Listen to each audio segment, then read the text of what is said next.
जगत के मीडिया में ये हंगामा मचता है कि 6 दिन आ रहे हैं। अच्छे दिन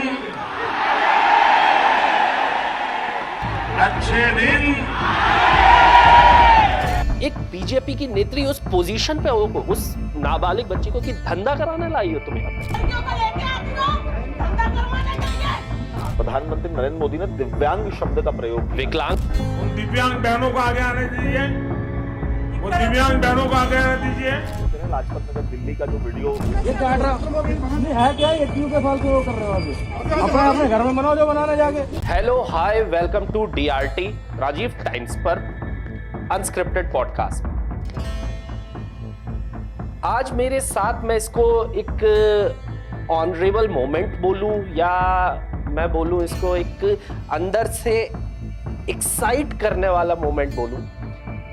मेरे पहले डिस्कशन में आज मेरे साथ है मेरे चैनल हेड, 20 सालों का जर्नलिज्म का एक्सपीरियंस, 0 to 100 का एक्सपीरियंस रखने वाले, जिन्होंने जमीनी स्तर को देखा है और आसमान की ऊंचाइयों को छुआ है। सर बहुत बहुत स्वागत करता हूं अर्पण सर इस शो में। आपने जर्नलिज्म के जगत में या इस फील्ड में बहुत सारी चीजें देखी हैं। हमारा आज का जो डिस्कशन है वो एक बहुत ही ऐसे टॉपिक पर है जिसके बारे में शायद आज के टाइम में ना तो मेन स्ट्रीम मीडिया उसे ऑन एयर कर रही है, ना उसके बारे में शायद मेरा, आपका या हमारा किसी का भी समाज उस बारे में बात करना चाहता है। हम उस क्रूशियल टाइम में पहुंच गए हैं। फिर चाहे लोग इसको प्रोपेगेंडा बोलते हैं या अपने मुंह से गोदी मीडिया बोले या कुछ भी बोले, लेकिन उस मैटर पर बात करना बहुत जरूरी है। ऐसा मैंने नोटिस किया स्टूडेंट लाइफ में जब था कि हाँ 2014 में एक सरकार बनती है बड़ी जोर शोर से और ढोल ताशे नगाड़ों के साथ। पूरे जगत के मीडिया में ये हंगामा मचता है कि 2014 में भारत का भाग्य बदला है, भारत बदल रहा है, अच्छे दिन आ रहे हैं। अच्छे दिन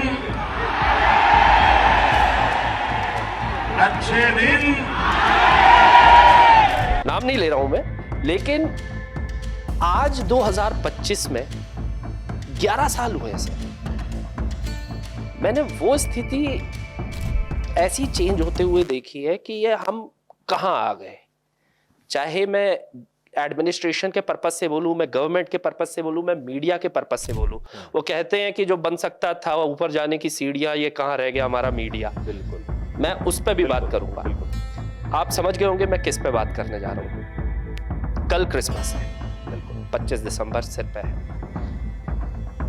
पिछले 4 दिनों में आपने और मैंने ऐसी घटनाएं देखी हैं जिसमें हिंदुस्तान में रहने वाला एक बहुत बड़ा तबका, जिसे हम क्रिश्चियन समाज बोलते हैं, बिल्कुल, उसके ऊपर एट्रोसिटीज शायद कहीं ना कहीं बांग्लादेश में रह रहे हिंदुओं से ज्यादा हम कर रहे हैं, लेकिन उस पर कोई बात नहीं कर रहा सर। चलो अनिकेत, क्या है कि अगर मेन स्ट्रीम मीडिया की बात करेंगे तो चैनल्स इनको दिखाने से पहले ही परहेज करते हैं, क्योंकि चूंकि वही मेरा जानना है कि सर आपका इतना लंबा एक्सपीरियंस है। मेरी तो जिंदगी चलो अभी शुरू हुई है 3.5 4 साल 5 साल पहले, लेकिन 20 साल में सर क्या ऐसा पर्सपेक्टिव चेंज हुआ कि इन लोगों ने दिखाना ही बंद कर दिया? ऐसे मीडिया हाउस ना रह के ये सरकार के या इनके PR एजेंसीज बन गई, ऐसा क्या हुआ सर? एक्चुअल क्या है कि ये तो खैर बहुत वाइड सब्जेक्ट है। अगर इस पर बात करें कि मीडिया ऐसा क्यों हुआ 2014 के बाद, अगर मीडिया में ये स्थितियां क्यों पैदा हुई, क्योंकि आज हम नेशनल लेवल पर अगर बात करें तो जितने भी सोशल मीडिया के हाउसेज हैं, अगर उनका हाउसेज बोलना आज कोई गलत नहीं होगा, जैसे रवीश कुमार है तो उनका एक अपना हाउस हो गया है आज के समय पे, उनका एक अपना चैनल हो गया है, वो अपनी बात रखते हैं। पूर्ण प्रसून वाजपेयी अपनी बात रखते हैं, अभिसार शर्मा अपनी बात रखते हैं ना, कई लोग हैं जो अपनी बातें प्लेटफॉर्म पर रख रहे हैं। यूट्यूबर्स की अगर बात करें तो ध्रुव राठी है, देशभक्त चैनल है, काफ़ी ऐसे चैनल्स हैं जो अपनी बातें रख रहे हैं। पर अब प्रश्न ये उठता है कि मेन स्ट्रीम मीडिया जो है वो इन चीज़ों को क्यों नहीं दिखा रहा है। तो ये बहुत वाइड, छोटे समय तो हम इसको नहीं दर्शा पाएंगे, नहीं बता पाएंगे दर्शकों को, पर हाँ हम निश्चित रूप से ये ज़रूर कह सकते हैं कि मीडिया पे एक सरकार का जो प्रेशर नहीं होना चाहिए जो मीडिया स्वतंत्र होना चाहिए। फिलहाल देश का मीडिया जो है वो स्वतंत्र नहीं है, या उसकी स्वयं की जो इच्छा शक्ति है लोकतंत्र के प्रति वो समाप्त हो गई है। और जैसा कि आपने सब्जेक्ट के बारे में बात करा कि पिछले 4-5-6 दिनों में हम जो देखते हुए आए हैं, क्रिसमस आ रही है, तो जबलपुर का एक विषय सामने आया है जहाँ एक नेत्रहीन महिला को चर्च में भारतीय जनता पार्टी की, वो तो सर जब नेत्री की अगर बात की जाए तो भारतीय जनता पार्टी की नेत्री उसका मुंह दबा रही है, मुंह दबा रही है, नेत्रहीन लड़की है वो, अपनी बिटिया के साथ प्रार्थना हॉल में बैठी हुई है। प्रार्थना हॉल में बैठी है। और वहीं अगर प्रधानमंत्री नरेंद्र मोदी की बात की जाए तो प्रधानमंत्री नरेंद्र मोदी ने दिव्यांग शब्द का प्रयोग किया। विकलांग, उन दिव्यांग बहनों को आगे आने दीजिए, वो दिव्यांग बहनों को आगे आने दीजिए। हटा के कि विकलांग उनके लिए एक शर्मनाक वर्ड है, हम दिव्यांग बोलेंगे, और हमने दिव्यांग यूज किया। मीडिया में भी हम स्क्रिप्ट राइटिंग में दिव्यांग लिखते हैं। और एक सामान्य जन तक भी वो नाम पहुंचा कि दिव्यांग शब्द से उनको सम्मानित किया जा सकता है, तो उनको कहीं से भी मन में ये ना लगे कि हम जो है वो जो बाकी सब अन्यत्र लोग हैं उनकी तरह हम नहीं है। तो दिव्यांग शब्द का जो प्रयोग था वो निश्चित रूप से अच्छा था, पर उस दिव्यांग महिला के साथ चर्च में इस तरह का बर्ताव करना कहीं से कहीं तक उचित नहीं ठहराया जा सकता। और इसके साथ ही अगर बात करें तो कई घटनाएं और भी सामने आई है। छत्तीसगढ़ की अभी रिसेंटली एक घटना सामने आई है जिसमें उसका जो घर है वो तोड़ फोड़ दिया है, और बाकी वहां प्रार्थना हॉल में आग लगाई है, छत्तीसगढ़ में चर्च में आग लगाई है। जो वो थे जिनके शव के कारण गाँव में चमरू राम जी क्रिश्चियन धर्म अपना चुके थे सर। बिल्कुल ठीक है, यही जानकारी मीडिया के पास है। डेथ हुई है, क्रिश्चियन धर्म में दफनाना एक प्रथा है। बिल्कुल ठीक है, कल को मुझे और आपको आके कोई एक संगठन आके बोले कि आप पटाखे नहीं फोड़ेंगे, आप दिए नहीं जलाएंगे दिवाली पे, ये मेरे गांव की प्रथा नहीं है, तब आप एक दबे कुचले कि हम तो हिंदू हैं, हिंदू समाज के साथ अत्याचार हो रहा है, आप मेन स्ट्रीम मीडिया बुला लेंगे, आप पुलिस बुला लेंगे, आप ये कर लेंगे वो कर लेंगे। आप क्या कर रहे हैं उन लोगों के साथ? मुझे लास्ट, आप 20 साल के एक्सपीरियंस में आप मुझे लास्ट एक घटना बता दीजिए जिसमें प्रेज द लॉर्ड बोल के कोई बम फोड़ दिया गया हो भीड़ भरी जगह पे, in the name of father son and the holy spirit करके गोलियां चला दी गई। पॉसिबल नहीं। क्रिश्चियन कम्युनिटी की अगर बात की जाए तो क्रिश्चियन कम्युनिटी ना तो कभी ऐसी थी, ना है, ना होगी। ये बहुत ही संवेदनशील कम्युनिटी है। और पर समस्या क्या है आजकल की मीडिया के सामने, धर्मांतरण के मुद्दे के नाम पर जो है वो हमारे ही अल्पसंख्यकों को अगर हम परेशान करेंगे, बिल्कुल, तो ये तो कहीं से कहीं तक उचित नहीं ठहराया जा सकता। बांग्लादेश की घटना का पूरे देश में विरोध हो रहा है, सरकार को उस पर सोचना चाहिए, सरकार को कुछ करना चाहिए उस पर, वो एक अलग विषय है। और उसके बावजूद हम क्या कर रहे हैं, हमारी जवाबदारी हमारे देश के प्रति, हमारे देश की मूल भावना क्या है? हमारी देश की मूल भावना है सबको बराबर रखने की, धर्मनिरपेक्ष देश की, सांप्रदायिक नहीं, धर्मनिरपेक्ष। हम धर्मनिरपेक्ष हैं, हिंदू है, मुस्लिम है, सिख है, ईसाई है, बौद्ध है, पारसी है, ये सब लोग जो हैं बड़े प्रेम के साथ इस भारत देश के अंदर रहते हैं। तो ये इन सबसे मिलकर ये देश बना हुआ, तो इसकी मूल भावना पर कुठाराघात तो निश्चित रूप से है। वर्तमान परिप्रेक्ष्य में एक एक करके हम घटनाओं के बारे में बात करेंगे, आपको बताएंगे कि वो घटनाएं क्या है। तो पहली घटना तो जबलपुर के बारे में आपने भी स्टोरी कवर करी, उस पर आपने बिल्कुल उस पर कई समाचार बनाए हैं। वो घटना क्या थी एक बार दर्शकों को बताते हैं, उसके बाद दूसरी घटना। प्रार्थना हॉल है सर, कल क्रिसमस है और ये रिवाज है क्रिश्चियंस का कि सारे क्रिश्चियन समाज एक हॉल में इकट्ठे हो जाते हैं। और वहाँ वो कुछ नहीं करते, वो नहीं बोलते कि हिंदू जाति खराब है, मुसलमान जाति खराब है, सिख जाति खराब है, जैन खराब है, बौद्ध खराब है, पारसी खराब है, नहीं। वो सिर्फ बाइबल के वर्सेस पढ़ते हैं, बाइबल के वर्सेस के हिसाब से वो आपकी देश के लिए प्रार्थना करते हैं कि अगला साल कैसा हो, भगवान मेरे देश में बाढ़ ना आए, भगवान जीसस ये करेगा कि अगले साल हमारे देश में भूखा ना हो, कोई भूखा ना सोए, ये प्रार्थना करते हैं। तभी जबलपुर की एक भारतीय जनता पार्टी की नेत्री घुसती हैं, उपाध्यक्ष है अंजू भार्गव जी घुसती हैं, नेत्रहीन महिला के पास जाती है। वो अपनी बिटिया के साथ प्रार्थना हॉल में आई थी और उसका मुंह पकड़ती हैं और बोलती हैं इस लड़की को यहाँ क्यों लेके आई है, मांग भरी हुई है। दर्शकों को भी बता दूं, आपको भी थोड़ा सा क्लियर कर दूं सर, आप हिंदुस्तान में अगर सांस ले रहे हैं, जी रहे हैं, आप, मैं बोल रहा हूं किसी को मत मानिए। आप हिंदू, मुस्लिम, सिख, ईसाई, जैन, बौद्ध, पारसी, राम, अल्लाह, जीसस, किसी को मत मानिए।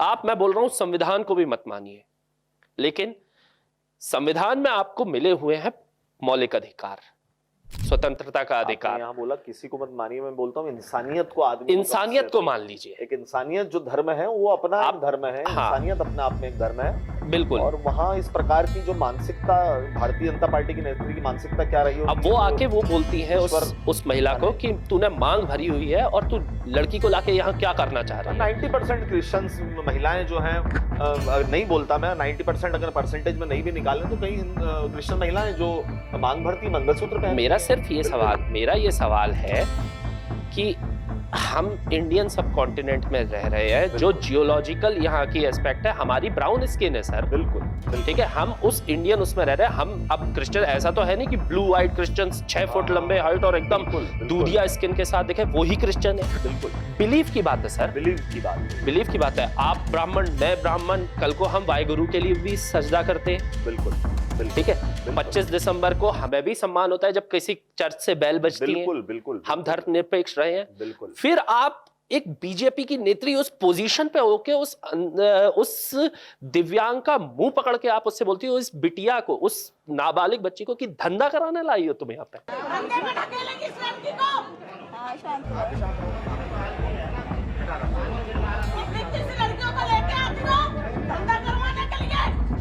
एक्चुअल प्रॉब्लम कहाँ आ रही है अनिकेत? प्रॉब्लम यहाँ आ रही है कि मानसिकता जो है, जो देश की वर्तमान परिस्थिति में जो मानसिकता है, अल्पसंख्यकों के प्रति जो मानसिकता है, उसका खेल हो रहा है सारा। ये जो मानसिकता है ये देश की राजनीति में जो बिगाड़ी है। हम कहीं गिरिराज सिंह का बयान देखते हैं, एक वो हिजाब बिल्कुल पे जहन्नम में जाए या रिफ्यूज करे। क्या मतलब वो क्या बोल रहे हैं? आप एक सांसद हैं, आपको क्या भाषा शब्द का प्रयोग करना चाहिए, आपको कैसा रहना चाहिए, आप कुछ भी बोल रहे हैं। आप गिरिराज सिंह, मतलब कल्पना नहीं की जा सकती कई लोगों के, भारतीय जनता पार्टी के 2-3 लोगों के इस तरह से बयान आए, वो कहीं से कहीं तक उचित नहीं ठहराया जा सकता। तो फिलहाल जो मानसिकता इस देश की सरकार ने बना दी है वो दोषी है इसके लिए कुल मिलाकर। अब वहीं अगर दूसरी घटना की बात करें तो अपन ने जबलपुर की एक बात करी है। उड़ीसा में सड़क किनारे सेंटा क्लॉज की जो टोपी बेच रहे थे, बुजुर्ग परिवार था, वो बच्चा था, वो सेंटा क्लॉज की टोपी बेचकर अगर अपना परिवार चला रहा है।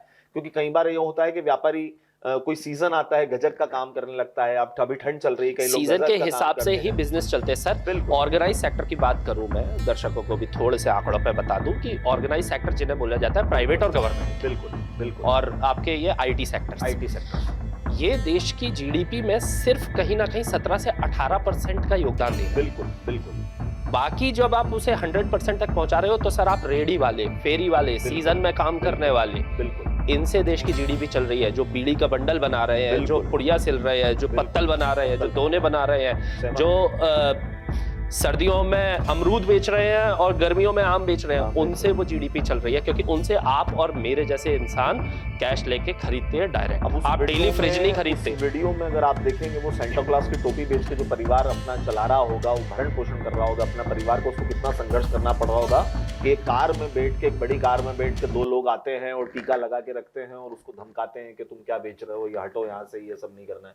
मतलब क्या मानसिकता रही होगी? मतलब इस देश में बहुसंख्यक को भी क्या हो गया है, कई बार सोचने में आता है कि क्या ये कौन लोग हैं जो इस प्रकार की हरकतें अगर कर रहे हैं। अगर बात की जाए तो धर्म के नाम पे हमारा देश ऐसा कभी नहीं रहा पहले।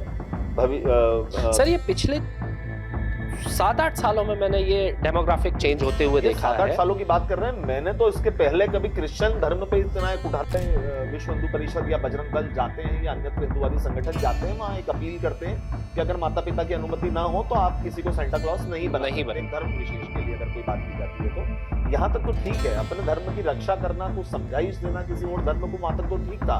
पर आज की वर्तमान परिस्थिति में जाके खुल के एकदम विरोध करना कहीं से कहीं तक भी उचित ठहराया नहीं जा सकता। सर मैं तो ऑन कैमरा ओपन चैलेंज करके ये बोल रहा हूँ, अगर इतनी ही दम है तो किसी बड़े नेता के घर पे जाके बात कर लो। अगर कार में इतना तिलक लगा के जाने की दम हो रही है तो किसी बड़े नेता, क्या किसी लीडर के, चलो मैं बोल रहा हूँ गरीब को नहीं, किसी पैसे वाले के पास की बात कर रहे हैं। यहाँ आदमी फेमस होने के लिए सत्यनिष्ठ आर्य की बात कर रहे हैं। सत्यनिष्ठ, ओह माय गॉड, सत्यनिष्ठ आर्य की अगर बात कर लें, सत्यनिष्ठ आर्य ने क्या करा? ये कौन है सत्यनिष्ठ आर्य? अभी तो उसकी आइडेंटिटी पे प्रश्न चिन्ह खड़ा हो रहा है कि वो इतना बड़ा टीका लगा के और पादरी साहब को बेंगलोर में वो मुस्लिम धर्म अपनाया हुआ था, उसके बाद बौद्ध धर्म। सुयूर रहमान है, सऊदी अरब का जन्मा हुआ लड़का है और बांग्लादेश में शादी हुई थी। वहाँ पे इसने हिंदू और मुस्लिम दोनों को, अपने आप को एथीस्ट बोल के हिंदू और मुस्लिम दोनों को ब्लास्फेमी करी अब वहां पे जरा सी ब्लास्फेमी पे आपने देखा अभी क्या होता है दीप उदास के साथ। तुम वहां उन्हीं के बीच में रह के ब्लास्फेमी करोगे, तुम्हारा तो बच गए जैसे तैसे, वो तो ऊपर वाले की कोई कृपा थी, बच गए। तो हिंदुस्तान आ गए, सबसे बेस्ट ऑप्शन होता है यहाँ बाबा बन जाने का।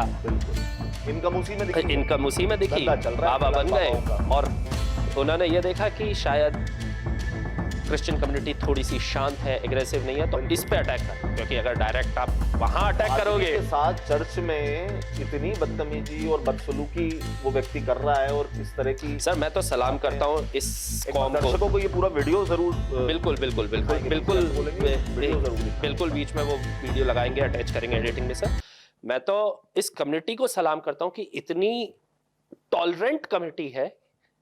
ये कहीं किसी मंदिर में घुस के करता तो वहां इसकी मार पिटाई हो जाती है, किसी मस्जिद में घुस के होता तो मार पिटाई हो जाती है, वो फिर भी सहन कर जाते हैं। पर देश का माहौल सत्यनिष्ठ आर्य जैसे लोग तो खराब कर रहे हैं, ये तो मानना पड़ेगा। सत्यनिष्ठ जैसे लोग खराब कर रहे हैं। और प्रॉब्लम ये है सर, मेरा पूरा आज के डिस्कशन का ये है कि देश की सत्ता में बैठा हुआ वो लीडर कुछ कर क्यों नहीं रहा है। एक्चुअल क्या है कि जो आग खुद सरकार प्रायोजित हो, अगर बात की जाए सरकार प्रायोजित अगर आग लगा दी जाए, किसी कम्युनिटी की मानसिकता पे लगा दी जाए, बहुसंख्यक की मानसिकता पे लगा दी जाए, तो निश्चित रूप से धीरे धीरे जो छोटे नेता हुए या छुटभइये नेता हुए, जिनको हम छुटभइये नेता शब्द का प्रयोग करते हैं मीडिया में कई बार बोलते हैं हाँ वो छुटभइया नेता है, वो छुटभइये नेता जो हुए हैं उनकी मानसिकता पे जो प्रभाव पड़ता है, तो वो और ज्यादा एग्रेसिव हो जाते हैं इन चीजों को लेकर। सबसे बड़ी बात जो है ना वो यहाँ आ रही है, सरकार के साथ दिक्कत ये आ रही है कि सरकार सीधे रूप से तो जिम्मेदार नहीं है उन लोगों के पीछे, कि वो लोग जो कृत्य कर रहे हैं उसके पीछे वो स्वयं ही जवाबदार है। पर सरकार क्या होता है कि जब पूरे देश को एक सरकार चलाती है तो उसकी अपनी एक सोच रहती है, उसकी एक अपनी विचारधारा रहती है, आइडियोलॉजी से काम। आज अगर विचारधारा की बात करें तो पहले जो कांग्रेस की सरकार थी या अन्य पार्टियों की जब सरकारें रही की अगर बात की जाए, राज्यों में रही है, केंद्र में तो भारतीय जनता पार्टी या कांग्रेस की सरकारें रही हैं, पर उन सरकारों की जो अपनी विचारधारा है वो निचले स्तर तक विचारधारा आखिरी अंतिम पंक्ति के कार्यकर्ता तक जाती है और उसको ज्यादा प्रभावित करती है। अगर नेताओं की बात करें तो ये आप और हम अच्छी तरह से जानते हैं कि भारतीय जनता पार्टी का नेता हो, कांग्रेस का नेता हो, आम आदमी पार्टी या अन्यत्र कोई किसी पार्टी का अगर नेता होगा, ये सब नेता आपस में बहुत अच्छा व्यवहार और ना ही अगर बात करें तो धर्म की अगर बात की जाए तो वो धर्म को लेकर भी बहुत कंफर्टेबल रहते हैं एक दूसरे के साथ। आपको याद होगा कपिल शर्मा शो में जब आम आदमी पार्टी के नेता राघव चड्ढा आए थे तो उन्होंने बोला था कि आप जितना हम लोगों को एग्रेसिव टीवी पे देखते हैं कि हम संसद में एक दूसरे की खिंचाई करते हैं, वो कैमरा ऑफ होते ही हम गले में हाथ डाल के कैंटीन में एक थाली से खा रहे होते हैं। बिल्कुल, एक थाली से खा रहे होते हैं। ये देश की सच्चाई है, ये देश की सच्चाई है, ये कार्यकर्ता को भी मालूम है। पर वो कार्यकर्ता जो बहुत ज्यादा उस विचारधारा से एग्रेसिव हो जाता है तो ये परिणाम देखने को मिलते हैं। खैर सीधे रूप से अभी जिन घटनाओं के बारे में बात कर रहे हैं उनमें किसी का नाम ऐसा सामने तो नहीं आ रहा है, सिर्फ एक ये अंजू भार्गव का सामने से डायरेक्ट सामने आया है। बिल्कुल, और इसके लिए एज ए मीडिया मुझे और आपको बिल्कुल पूरी कोशिश करनी पड़ेगी कि ये कट्टरवादी सोच सर आगे खतरनाक हो सकती है, आपके लिए मेरे लिए। कट्टरवाद आज हम धर्म का हो, किसी भी धर्म का हो, किसी भी विचारधारा का हो, कट्टरवाद नहीं। आज हम आमने सामने बैठ के सर हम फॉर्मल्स पहन के बात कर रहे हैं, कल को अगर ये कट्टरवादी सोच आ गई कि नहीं मीडिया तो सिर्फ भगवा कलर का कुर्ता और धोती पहन के और तिलक लगा के बाल मुड़ा के ही एंकर करेगा, बिल्कुल गलत, बिल्कुल गलत है। ये सोच आ सकती है सर आगे। भविष्य ईश्वर जाने क्या कितना हो सकता है सर। अफगानिस्तान में जब हो गया कि जो अफगानी वेशभूषा होती थी अब सिर्फ वो नीला बुर्का पहन सकती है, ठीक है, तो आप क्या कर सकती, कल को कट्टरवादिता उस लेवल पे नहीं चली जाएगी कि लड़कियों ने अगर जीन्स पहन ली तो गर्दन उतार देंगे। एक्चुअल क्या है, ये विचारधारा की दिक्कत वहां आ रही है कि हिंदू जो है वो पहले से वर्षों से जितना मैंने अनुभव कराया है स्वयं हिंदू होने के नाते, कभी से भी कट्टर नहीं था, कभी नहीं था, कभी नहीं था। इसको मेरी बहुत अच्छा डिस्कशन हुआ था, आप जानते होंगे उनको, धर्म है हमारा, आप जानते होंगे मनीष काले मेरे प्रोफेसर रहे हैं, वो मेरे कॉलेज टाइम में उन्होंने बोला था एब्राहमिक रिलीजन्स, इस्लाम, क्रिश्चियन, यहूदी, ये वॉरियर रिलीजन्स थे, ये लड़ते थे, ये अपने खाने के लिए मारा करते थे। तो अगर ये कट्टर होते जाएंगे तो ये और ज्यादा एग्रेसिव हो जाएंगे। ये जो वर्ड है कट्टर हिंदू, हिंदुओं का काम था टॉलरेंस में रहना, Tolerance। सबको इकट्ठा करके। अगर आपको कट्टर हिंदू बनना है तो आपको उस टॉलरेंस को और ज्यादा अंदर लेना पड़ेगा, फिर तो आपके साथ कट्टरता इक्वल्स टू टॉलरेंस ही है ना। हाँ। बराबर ही हो गए ना दोनों। बिल्कुल हम तो सहिष्णु लोग हैं, हम संवेदनशील लोग हैं, एग्जैक्टली हम प्रेम को, करुणा को फॉलो करने वाले लोग हैं, हम आशीर्वाद देने वाले लोग हैं। हम लोगों को, कम्युनिटियों को एक साथ रखने वाले लोग हैं। ये भारत देश है, भारत देश का निर्माण हमारा मूल संविधान जो कहता है वो भी यही कहता है। बिल्कुल सभी को साथ में रखना है, एक साथ रहना है, भाई बन के रहना है। उसके बावजूद कई लोग इस तरह की चीजें जब करते हैं। ऐसे लोगों को आप क्या कहना चाहोगे जो लाजपत नगर में हुआ सर? लाजपत नगर बजरंग दल पहुंचता है और महिलाओं के साथ अभद्रता करता है। सर बजरंगबली ने कभी किसी महिला के साथ अभद्र नहीं किया, जो नहीं है, संभव हाँ। नहीं है। वो महिलाओं की बात करें, लाजपत नगर दिल्ली का जो वीडियो, एक बार वो वीडियो पे जरूर लगा। हो गया करेंगे। ये आप लोग की बातें करेंगे क्या? नहीं जाओ जाओ जाओ, यहाँ से जाओ। ये काट रहा नहीं है क्या? ये क्यों पे फालतू वो कर रहे हो अभी? अपने अपने घर में बनाओ जो बनाने जाके। उस वीडियो की अगर बात करें तो उस वीडियो के अंदर वो महिलाएं कुछ नहीं कर रही थी, अपनी क्रिसमस की तैयारियां कर रही थी। बिल्कुल और सड़क पे एक सामान्य तरीके से अपनी परचेसिंग करके या टोपी लगा के घूम रही थी। वो किसी धर्म का प्रचार भी नहीं कर रही थी अपने धर्म का। एक सेंटा क्लॉज की टोपी, वो कई बार ये होता है कि जब त्योहार आता है तो सभी लोग लगाते हैं उसको, एक सामान्य तरीके से लगाते हैं, उसको सेलिब्रेट करते हैं। सेंटा क्लॉज जो है सर, हर त्योहार का कोई ना कोई निशान होता है। क्रिसमस को बना दिया गया होगा, भले ही सेंटा क्लॉज से जोड़ दिया गया, हिस्टोरिकल एस्पेक्ट में नहीं है सेंटा क्लॉज का कोई नाम वगैरह, उसमें सिर्फ जीसस और बाइबल की पूजा वगैरह, मैरी की पूजा वगैरह जो भी है, ऑर्थोडॉक्स, रोमन कैथोलिक और प्रोटेस्टेंट, सेंटा क्लॉज से जोड़ दिया गया। कल को राखी पे अगर मेरी हाथ से राखी उतरवा दी जाए, बहुत गलत है। किसी हर फेस्टिवल का एक निशान होता है, राखी फेस्टिवल रक्षाबंधन का निशान है। कल को आके बोले नहीं, कोई संगठन आए कि नहीं राखी नहीं पहनेंगे, ये क्या हो रहा है, जाओ अपने घर जाओ। बजरंग दल नाम है, तुम महिलाओं के साथ अभद्रता कर रहे हो, गलत बात है। और सर राज्य प्रायोजित है कि ये डिपार्टमेंट राज्य प्रायोजित है। कहीं से भी ये एक्सेप्टेबल नहीं है। उन महिलाओं ने भी विरोध दर्ज कराया। खैर वो महिलाएं बड़ी सहमी हुई थी, डरी हुई थी महिलाएं, वो वहां से चली गई। अब वो सर वो तो महिलाएं हैं, आप और मैं अगर हमें आके 4 लड़के घेर ले तो हमारे भी पसीने निकल जाएंगे। गुंडागर्दी करके अगर आ जाएंगे तो हमारे भी पसीने निकल जाते हैं। ऐसे बजरंग दल के नाम पे गुंडाई करने वालों के लिए आप क्या मैसेज दोगे सर? एक्चुअल प्रॉब्लम क्या है, मैसेज तो हमारे, खैर मैसेज देने से इनको कितना प्रभाव पड़ेगा इसका तो आकलन नहीं किया जा सकता, और हम मैसेज देने की स्थिति में भी नहीं है। पर एक मीडिया चौथा स्तंभ होने के नाते, या जिस भी स्तर से हम पत्रकारिता कर रहे हैं, या हमने जब सर्वाइव करा पत्रकारिता में, हमने जो अनुभव लिया, उस आधार पे मैंने बजरंग दल को भी कभी ऐसा देखा नहीं है। ये रिफ्लेक्शन भी मैं आपको स्पष्ट करना चाहूंगा दर्शकों को, ये रिफ्लेक्शन भी कुछ समय में ही देखने में आया। इसके पहले ये कभी ऐसा देखने एग्रेसिवनेस नहीं थी, हेल्पफुल थे, समझाइश दी जाती थी, अपनी बात रखी जाती थी, अपनी बात प्रभावशाली तरीके से रखते थे, मनवाते थे, यहाँ तक तो ठीक था।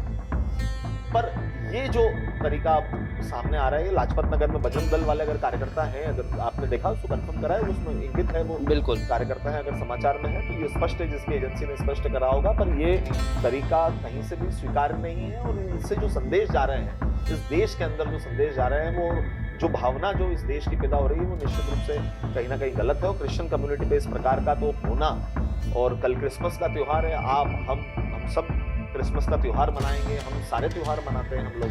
उसके बाद मुझे तो वेट होता था, मेरे कांटेक्ट में बहुत सारे क्रिश्चियंस फ्रेंड हैं, मुझे तो वेट रहता है कि हाँ 25 दिसंबर को मेरे हिंदू फेस्टिवल में कभी केक नहीं बनता सर किसी। बिल्कुल वो हम केक खाने जाते हैं, वो केक मिलता है वहाँ, वो ब्रेड का बना हुआ केक मिलता है। अब यार शायद हिंदुस्तान में वो केक भी नसीब नहीं हो पाएगा। बिल्कुल ऐसा लग रहा है कि आगे आने वाले 4-5 सालों में वो केक भी नसीब नहीं हो पाएगा। सर 3 घटनाओं का हमने जिक्र किया, अगली घटना से पहले एक चीज पे डिस्कशन चाहता हूं मैं।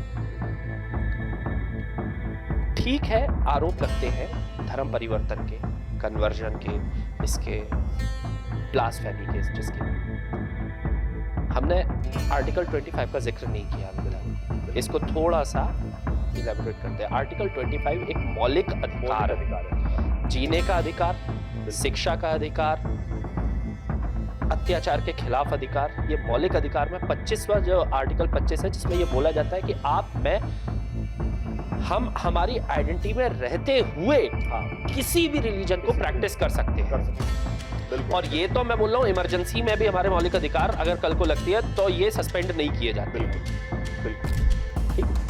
तब जाके एक संगठन आके खड़ा हो जाता है, एक पार्टी आके खड़ी हो जाती है उनके प्रार्थना हॉल में घुस के कि ये क्या कर रहे हो। अरे तू कौन होता है यार सवाल पूछने वाला? गलत, निश्चित रूप से गलत है। आपके मंदिर में भी अगर कोई आता है तो गलत है, आपकी मस्जिद में भी कोई आता है तो गलत है, आपके चर्च में भी आता है तो गलत है, और आपके किसी भी धर्म के आपकी इबादत गाह जो है अगर वहां पे भी कोई आता है तो निश्चित रूप से ये गलत है और ये हरकतें बर्दाश्त नहीं होना चाहिए। और सरकार की एक जिम्मेदारी बनती है, एक जिस लेवल पे आज सरकार काम कर रही है या एक देश के अंदर जो सरकार होती है उसकी एक जिम्मेदारी बनती है कि इस प्रकार की घटनाओं पर रोक लगाई जाए, प्रशासन को सीधे रूप से निर्देशित किया जाए कि अगर इस प्रकार की कोई भी घटना अल्पसंख्यकों के प्रति होती है तो निश्चित रूप से हमारी जवाबदारी बनती है और सरकार को इस पर एक्शन लेना चाहिए और सरकार को सीधे रूप से बोलना चाहिए। मेरा तो ये कहने का मतलब निकलता है, प्रशासन को सीधे रूप से निर्देश दिया जाना चाहिए किसी भी अल्पसंख्यक के खिलाफ किसी भी प्रकार का अगर कोई वायलेंस होता है तो उस पर सबसे प्राथमिक रूप से कार्रवाई की जाए।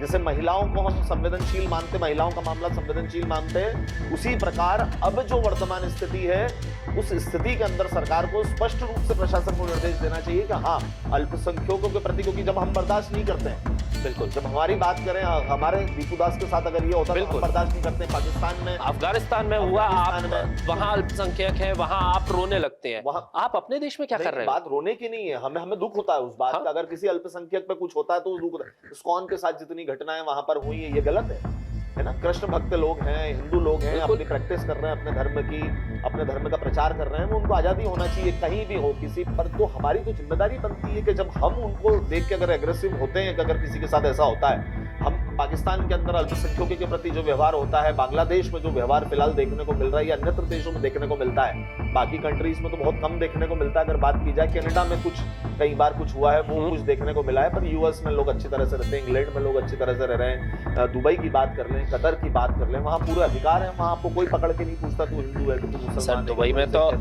दुबई में तो जितने इंडियंस उनसे ज्यादा पाकिस्तानी हैं, दोनों साथ में रह रहे हैं, काम कर रहे हैं लोग।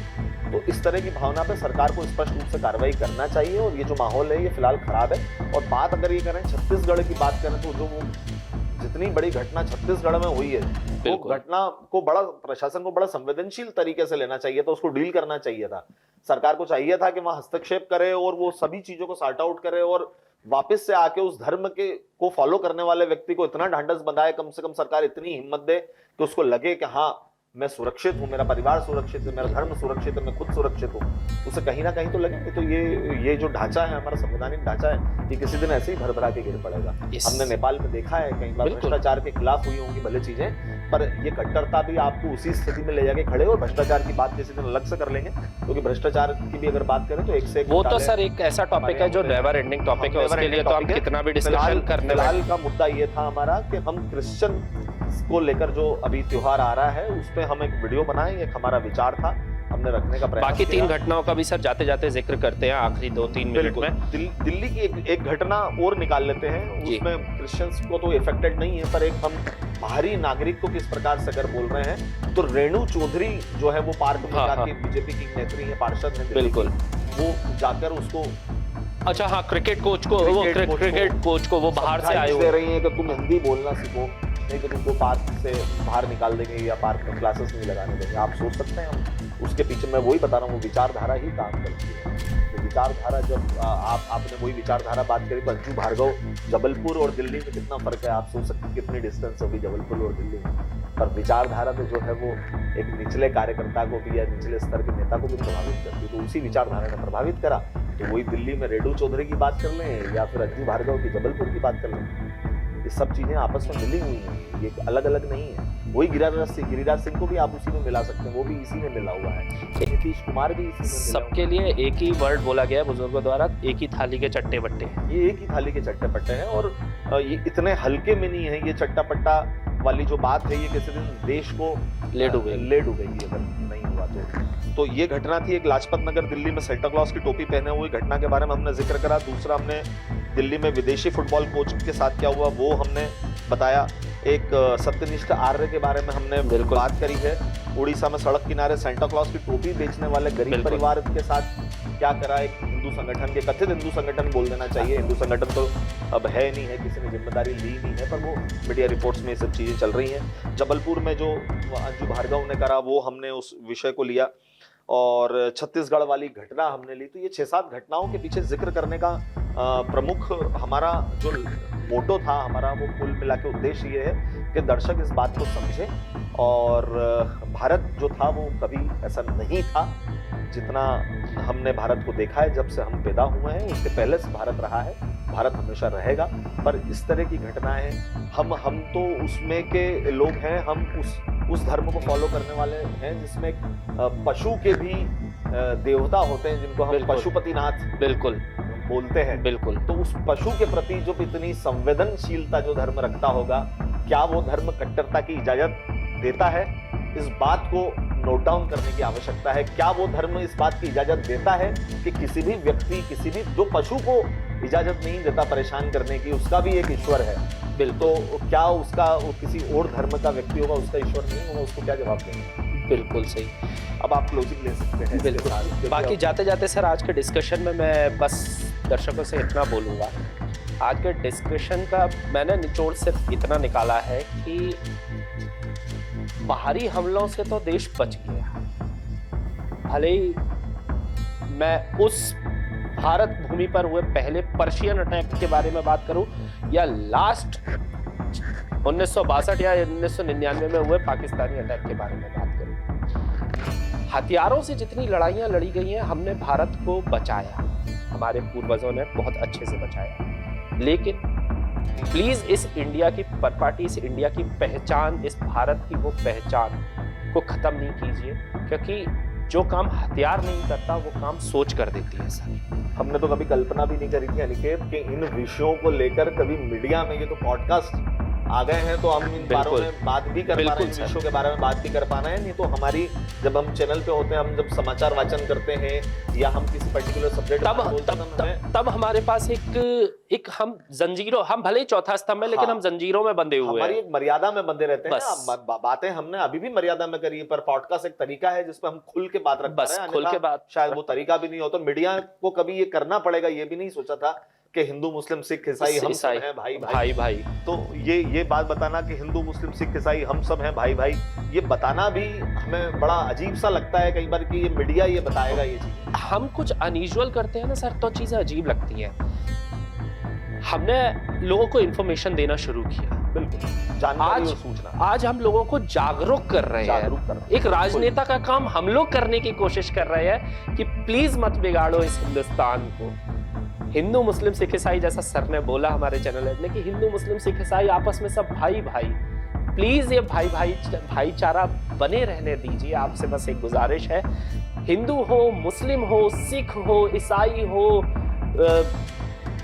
बौद्ध हो, जैन हो, पारसी हो, इन सब ने हिंदुस्तान को कुछ दिया है, हम लोग भी देंगे, बस नफरत नहीं दे पाएंगे।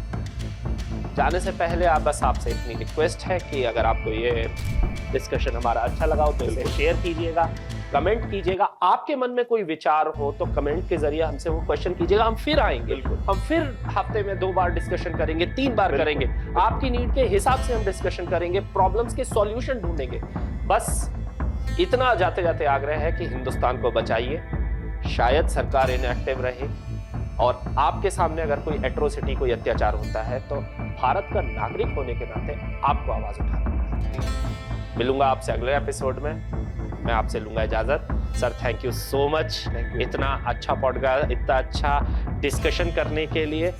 मिलूंगा आपसे अगले एपिसोड में, तब तक के लिए सतर्क रहें, खुश रहें और हिंदुस्तान को बचाएं। नमस्कार।